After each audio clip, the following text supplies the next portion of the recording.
I think the need to reduce emissions is really important. It's so important that we have a world for ourselves and for generations to come as well. The least we can do is choose not to fly as much as possible.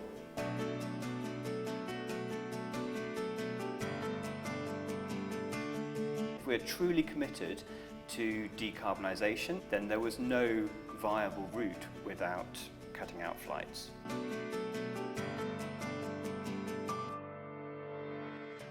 I think the exchange is like such an amazing experience that it's definitely worth going on a bus for 24 hours. To be able to have the opportunity to go abroad, but also know that you're doing that not at the detriment of the environment, is a really nice thing. I think this is a really good way of kind of opening your eyes to the fact that there are so many opportunities you can still do without flying.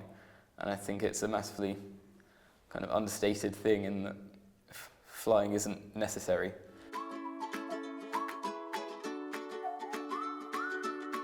The main reason we cut out flights was for decarbonisation purposes. So I did an analysis of our whole carbon footprint for the college, and we found that just over 11% of annual emissions were due to flights.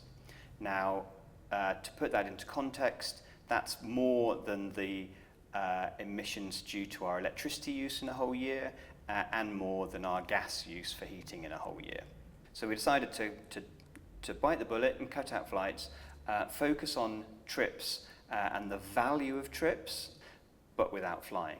Personally, I like the idea of being carried out in the coach, traveling at night, crossing the landscape, seeing the landscape.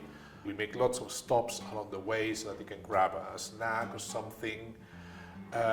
It's tiresome, but it's not that bad.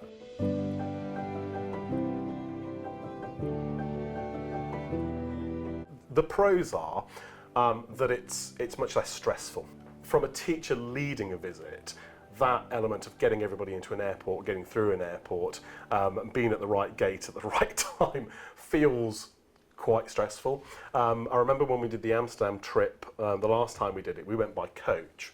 And of course, the coach picked us up outside the college. It's like a door-to-door service, which certainly isn't the case if you're kind of travelling by plane.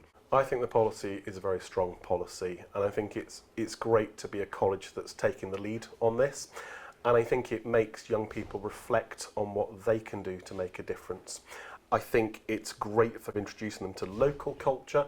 It's great in introducing them to the fact that you don't have to travel far and wide, and I think it actually opens opportunities rather than close them down. Some of the educational opportunities we were offering, so for example in Washington for politics students, in Boston for PE students, were hugely expensive, and while really fabulous for the young people that were able to go, there were also students for whom that wasn't possible financially and they were missing out. So it feels much more inclusive as a strategy and as a policy. If it feels like you're just some kind of ministry of no fun, and that all the good things that used to happen can't happen anymore, it's a question of reframing that and to suggest that we absolutely want great residential visits to happen, we want great opportunities for learning beyond the classroom to happen, but it doesn't have to happen at the cost of the earth.